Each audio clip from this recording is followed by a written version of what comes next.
जब भी हम बैंक, नोट या अपनी इकोनॉमी की बात करते हैं ना, तो एक नाम हमेशा सामने आता है, आरबीआई, यानी कि रिजर्व बैंक ऑफ इंडिया।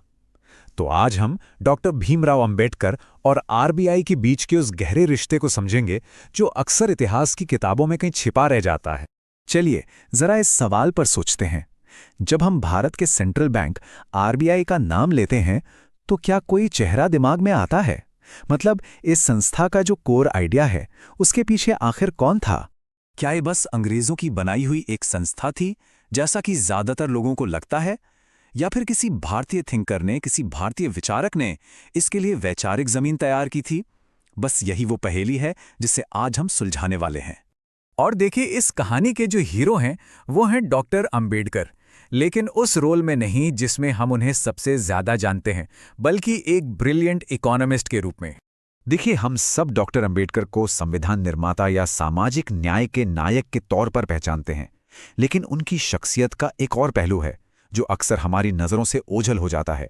वो एक कमाल के अर्थशास्त्री और मॉनेटरी पॉलिसी के बहुत बड़े जानकार भी थे। उनकी इकोनॉमिक्स की समझ बहुत गहरी थी, उनकी नींव बहुत मजबूत थी। उन्होंने इकोनॉमिक्स में हायर एजुकेशन ली थी, करेंसी सिस्टम, बैंकिंग और फाइनेंशियल पॉलिसीज पर बहुत गहराई से स्टडी की थी। उनकी सोच सिर्फ सोशल जस्टिस तक ही नहीं थी, बल्कि देश की इकोनॉमिक स्टेबिलिटी कैसे आए इस पर भी उनका जबरदस्त फोकस था। और उनके इसी आर्थिक ज्ञान का सबसे बड़ा सबूत है एक किताब। जी हाँ, एक ऐसी किताब जो आगे चलकर भारत के सेंट्रल बैंक की स्थापना का एक तरह से इंटेलेक्चुअल ब्लूप्रिंट बन गई। उस किताब का नाम था the problem of the rupee, its origin and it's solution. यही वो डॉक्यूमेंट है जो इस पूरे अनदेखे इतिहास के सेंटर में है। अपनी इस किताब में उन्होंने उस वक्त के कई बड़े मुद्दों पर लिखा, जैसे रुपया और गोल्ड के बीच क्या रिलेशन होना चाहिए, करेंसी में स्टेबिलिटी क्यों जरूरी है, बैंकिंग में कैसे सुधार लाए जाएं, और सबसे जरूरी, भारत को एक सेंट्रल बैंक की जरूरत क्यों है। अब होता क्या है कि उसी दौर में 1920s में ब्रिटिश सरकार भारत के फाइनेंशियल स्ट्रक्चर को रिव्यू करने के लिए एक कमीशन बनाती है, हिल्टन यंग कमीशन। इसका मेन काम था भारत के लिए एक मजबूत मॉनेटरी पॉलिसी का रास्ता सुझाना। और यहीं पर कहानी में एक बहुत दिलचस्प मोड़ आता है। डॉक्टर अंबेडकर की जो रिसर्च थी वो सिर्फ किताबों में बंद नहीं रही। उनके आइडियाज और उनकी ये किताब इस कमीशन के लिए एक बहुत ही महत्वपूर्ण रेफरेंस पॉइंट बन गई, और यहीं से एक सेंट्रल बैंक बनाने के विचार को असली ताकत मिली। आप इस सफर को देखिए, कितना सीधा और साफ है। 1923 में किताब पब्लिश होती है, 1926 में डॉक्टर अंबेडकर कमीशन के सामने अपने विचार रखते हैं, और ठीक उसके कुछ साल बाद 1935 में भारतीय रिजर्व बैंक की स्थापना हो जाती है।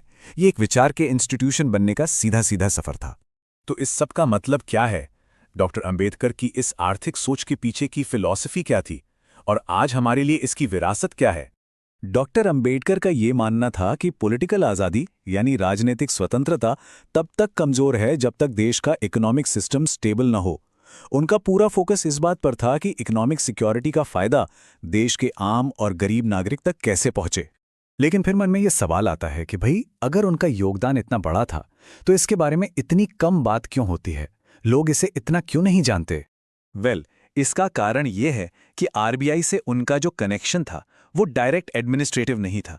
वो 1935 में आरबीआई बनाने वालों की टीम में सीधे तौर पर शामिल नहीं थे, बल्कि उनकी भूमिका इंटेलेक्चुअल और पॉलिसी लेवल की थी। कह सकते हैं कि उनके विचारों ने आरबीआई की वैचारिक नींव रखी, और इतिहास में अक्सर ऐसी बौद्धिक भूमिकाओं पर कम ध्यान दिया जाता है। तो इस पूरी कहानी से आज हम क्या सबक ले सकते हैं? इसका हम पर, आज के भारत पर क्या असर है?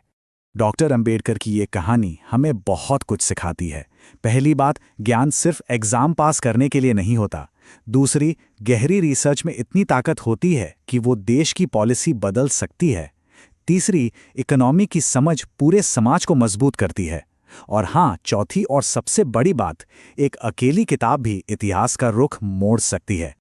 तो आखिर में हम ये कह सकते हैं कि आरबीआई की बिल्डिंग भले ही 1935 में बनी, लेकिन उसकी सोच, उसकी बौद्धिक नींव बहुत पहले एक ऐसे स्कॉलर के दिमाग में रखी जा चुकी थी जो इकोनॉमिक्स को सोशल जस्टिस से जोड़कर देखता था।